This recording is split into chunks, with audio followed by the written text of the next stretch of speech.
Efésios, capítulo 1, versículos 1-2.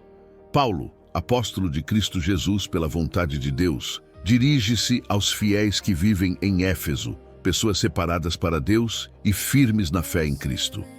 Ele inicia sua mensagem oferecendo graça e paz, que não vêm dos homens, mas procedem diretamente de Deus Pai e do Senhor Jesus Cristo, fonte de toda esperança, consolo e direção espiritual. Versículos 3 e 6. Paulo eleva sua voz em louvor, declarando que Deus é digno de toda honra, pois em Cristo Ele nos abençoou com toda sorte de bênçãos espirituais nas regiões celestiais. Antes mesmo da fundação do mundo, Deus já havia nos escolhido para vivermos em santidade e amor diante dele. Em seu plano eterno, decidiu nos adotar como filhos por meio de Jesus Cristo. Essa decisão não foi baseada em méritos humanos, mas no puro prazer da vontade divina, para que a glória de sua graça fosse exaltada. Graça essa que ele derramou livremente sobre nós por meio do seu Filho amado. Versículos 7 e 10. Em Cristo, recebemos redenção pelo seu sangue, o perdão dos pecados, segundo a imensurável riqueza da graça de Deus. Essa graça foi concedida com toda sabedoria e entendimento, revelando o mistério da sua vontade, unir todas as coisas, tanto as que estão nos céus, quanto as que estão na terra, sob o governo de Cristo. No tempo determinado por Deus, tudo converge para Ele, trazendo ordem, propósito e restauração à criação. Versículos 11 e 12. Nele também fomos feitos herança, predestinados conforme o propósito daquele que realiza todas as coisas segundo o conselho da sua vontade. Fomos chamados para viver de modo que a nossa existência glorifique a Deus, nós que primeiramente colocamos nossa esperança em Cristo. Versículos 13 e 14. Paulo lembra que, após ouvirem a palavra da verdade, o evangelho da salvação, e crerem em Cristo, os fiéis foram selados com o Espírito Santo da promessa. Esse Espírito é o sinal e a garantia da herança que nos está reservada, até a plena redenção daqueles que pertencem a Deus, tudo isso para o louvor da sua glória. Versículos 15 e 16. Por causa dessa fé viva no Senhor Jesus e do amor demonstrado por todos os santos, Paulo afirma que não deixa de dar graças a Deus por eles, lembrando-se continuamente deles em suas orações. Versículos 17 e 19. Ele ora para que o Deus de nosso Senhor Jesus Cristo, o Pai da Glória, conceda espírito de sabedoria e de revelação no pleno conhecimento dele.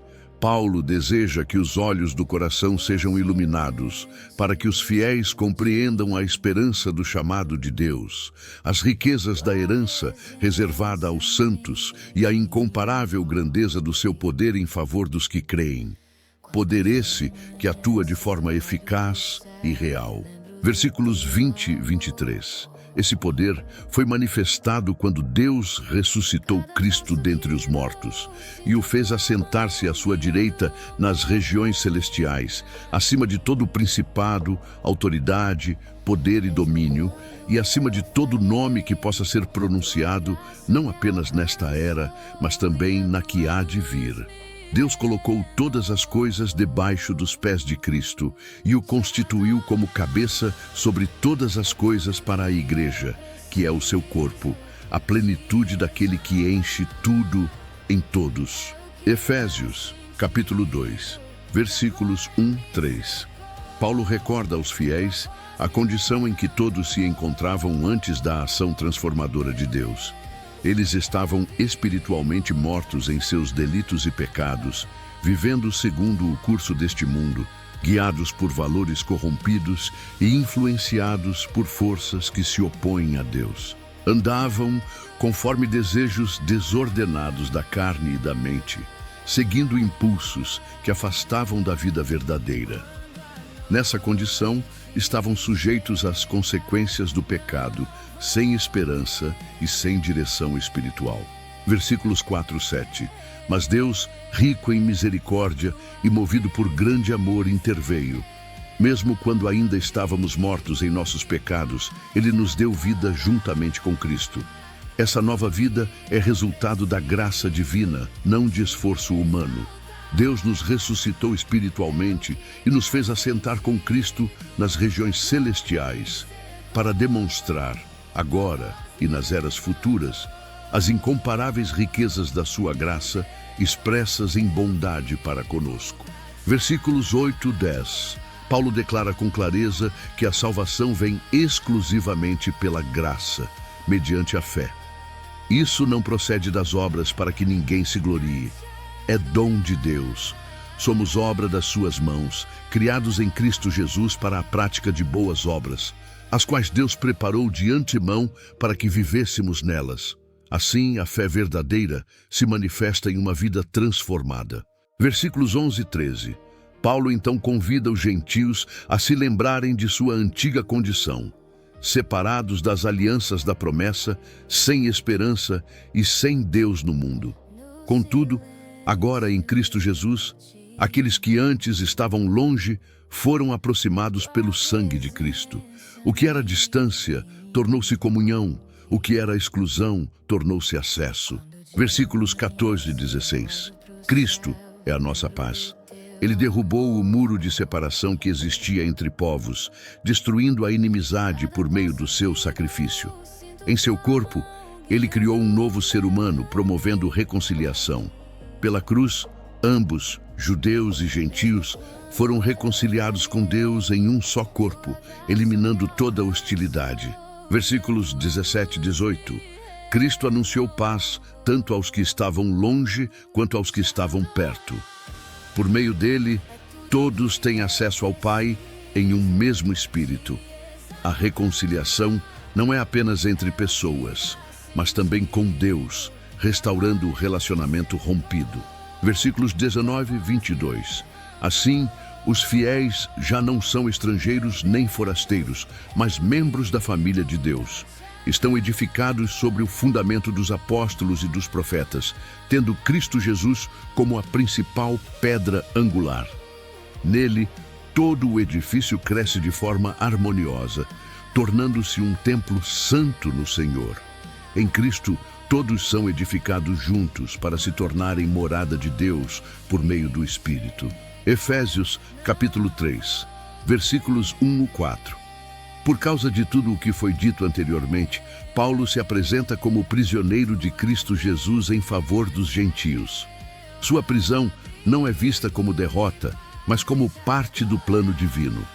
Ele escreve consciente de que seu sofrimento está ligado à missão que recebeu de Deus. Paulo explica que lhe foi confiada uma administração especial da graça, a responsabilidade de anunciar aquilo que Deus revelou a ele por revelação direta. Esse mistério, antes oculto, agora pode ser compreendido à medida que suas palavras são lidas com atenção e fé. Versículos 5 e 6. Paulo afirma que esse mistério não foi dado a conhecer plenamente em gerações passadas, como agora foi revelado pelo Espírito aos santos apóstolos e profetas. O conteúdo desse mistério é grandioso. Os gentios são coerdeiros, membros do mesmo corpo e participantes da mesma promessa em Cristo Jesus por meio do Evangelho. Aquilo que antes separava povos, agora é substituído por uma unidade espiritual profunda. Versículos 7 e 9, Paulo declara que se tornou ministro desse Evangelho, segundo o dom da graça de Deus, concedido a ele pelo exercício do poder divino. Mesmo se considerando o menor entre todos os santos, recebeu a missão de anunciar aos gentios as insondáveis riquezas de Cristo. Sua tarefa também era tornar claro a todos o plano que esteve oculto por séculos em Deus, o Criador de todas as coisas, mas que agora se manifesta com clareza. A paz do Senhor. Aqui você encontra leituras completas da Bíblia narradas todos os dias. Se inscreva para acompanhar e fortalecer sua fé pela palavra. E autoridades nas regiões celestiais. Tudo isso acontece conforme o plano eterno que Deus realizou em Cristo Jesus, nosso Senhor. A igreja, portanto, não é apenas uma instituição terrena, mas um instrumento cósmico da revelação da sabedoria de Deus. Versículos 12 e 13. Em Cristo temos liberdade e acesso confiante à presença de Deus por meio da fé. Por isso, Paulo encoraja os fiéis a não desanimarem diante de suas tribulações, pois elas existem para a glória deles. O sofrimento do apóstolo é apresentado como parte do avanço do reino e não como motivo de vergonha. Versículos 14 e 15. Paulo então se volta para a oração. Ele se ajoelha diante do Pai, de quem recebe o nome toda a família nos céus e na terra. Esse gesto revela profunda reverência, humildade e dependência total de Deus, reconhecendo-o como a fonte de toda a vida e identidade. Versículos 16 e 17. Ele ora para que Deus, segundo a riqueza da sua glória, fortaleça os fiéis com poder no íntimo do seu ser, por meio do Espírito. Seu desejo é que Cristo habite no coração deles pela fé e que estejam firmemente enraizados e alicerçados no amor. Versículos 18 e 19. Paulo pede que os fiéis sejam capacitados a compreender, juntamente com todos os santos, a largura, o comprimento, a altura e a profundidade do amor de Cristo, um amor que excede todo o conhecimento humano.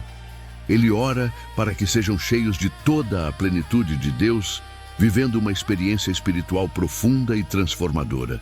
Versículos 20 e 21. Por fim, Paulo encerra com uma declaração de louvor.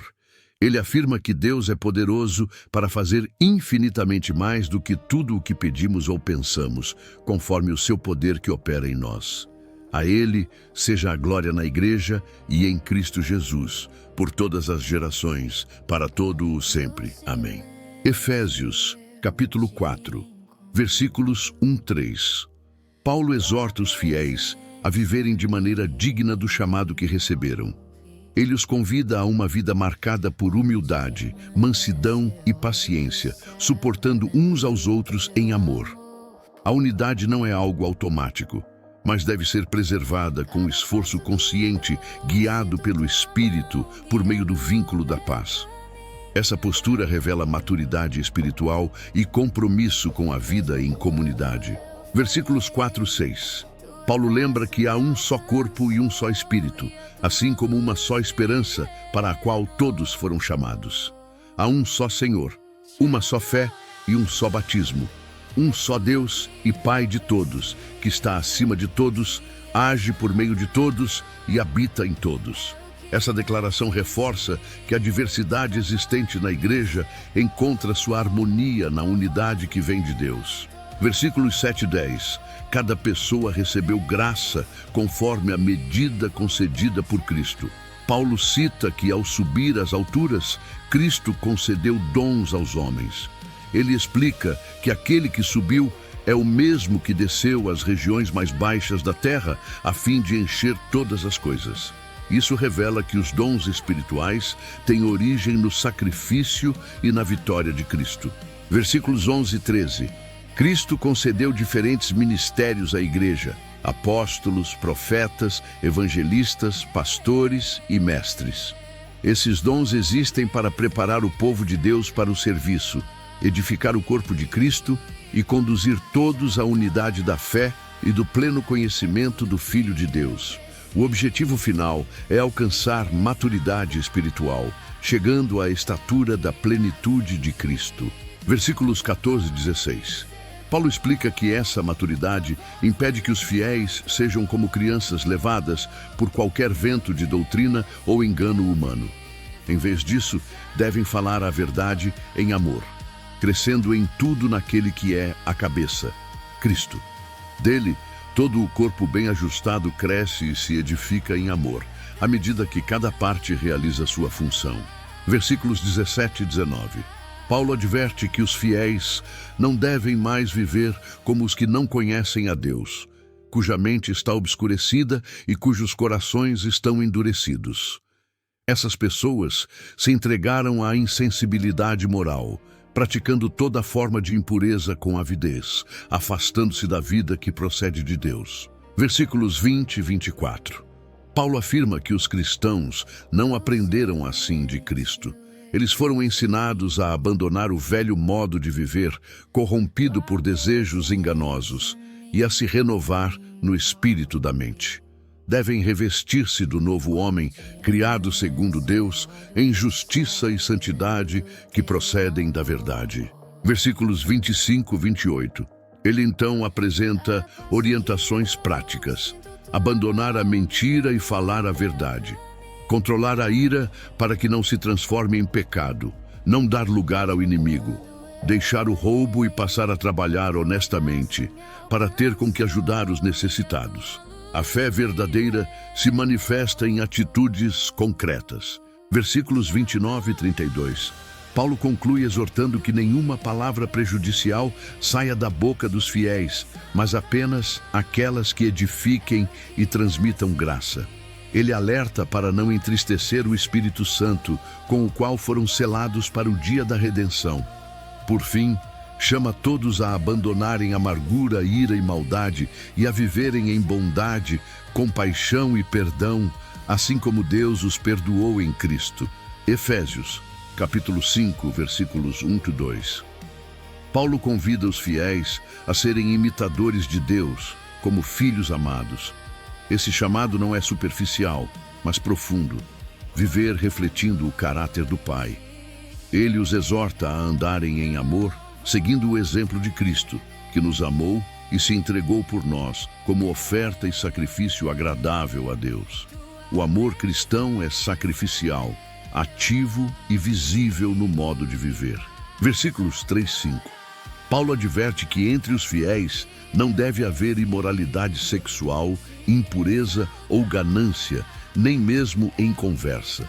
Palavras indecentes, tolas ou grosseiras não combinam com uma vida transformada. Em lugar disso, deve haver gratidão. Ele lembra que aqueles que persistem nessas práticas não herdarão o reino de Cristo e de Deus, mostrando a seriedade do chamado à santidade. Versículos 6 e 7.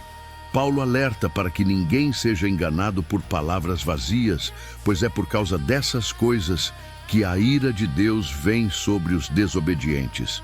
Por isso, os fiéis não devem se associar a práticas que contradizem a verdade do Evangelho. A fé exige discernimento e firmeza. Versículos 8 e 10. Ele recorda que antes os fiéis eram trevas, mas agora são luz no Senhor. Por isso, devem viver como filhos da luz, produzindo frutos de bondade, justiça e verdade. Essa nova identidade exige uma vida que agrade a Deus em todas as áreas. Versículos 11 e 13. Paulo orienta que não participem das obras infrutíferas das trevas, mas que as exponham. Ele afirma que é vergonhoso até mencionar certas práticas, mas quando a luz as revela, elas são desmascaradas. A luz não apenas ilumina, mas transforma. Versículos 14, ele cita um chamado espiritual. Despertar do sono, levantar-se dentre os mortos, para que Cristo resplandeça. Esse apelo representa um convite à vigilância espiritual e à vida consciente na presença de Deus. Versículos 15 e 17. Paulo exorta os fiéis a viverem com sabedoria, aproveitando bem o tempo, pois os dias são maus. Eles devem buscar compreender a vontade do Senhor, não vivendo de forma descuidada, mas com propósito e discernimento espiritual. Versículos 18 e 20. Ele orienta que não se deixem dominar por excessos que levam à perdição, mas que sejam cheios do Espírito. Essa plenitude se manifesta por meio de cânticos, louvores e ações de graças, mantendo o coração continuamente grato a Deus em todas as circunstâncias. Versículos 21. Paulo ensina que a vida cristã também se expressa em submissão mútua, baseada no temor a Cristo. Essa atitude estabelece harmonia e respeito nos relacionamentos. Versículos 22 e 24.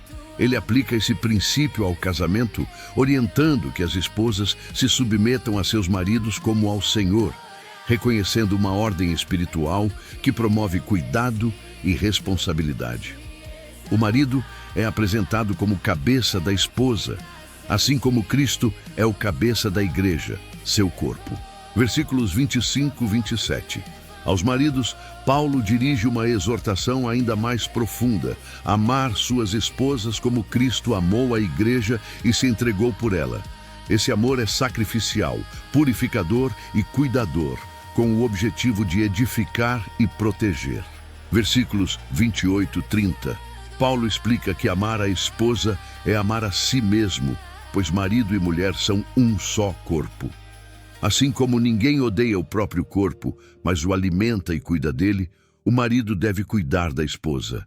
Essa união reflete o relacionamento entre Cristo e a igreja. Versículos 31 e 32. Ele retoma o princípio do casamento como união profunda, afirmando que esse mistério é grande, pois aponta para a relação entre Cristo e sua igreja. O casamento terreno se torna uma expressão espiritual dessa realidade eterna. Versículos 33. Paulo encerra reforçando que cada marido deve amar sua esposa como a si mesmo e que a esposa deve respeitar seu marido. Assim, o lar se torna um reflexo da ordem, do amor e da graça de Deus. Efes do Senhor. Este canal é um projeto bíblico dedicado à leitura fiel e completa da Palavra de Deus, para quem deseja ouvir, aprender e crescer espiritualmente. Se inscreva e caminhe conosco nesta jornada bíblica.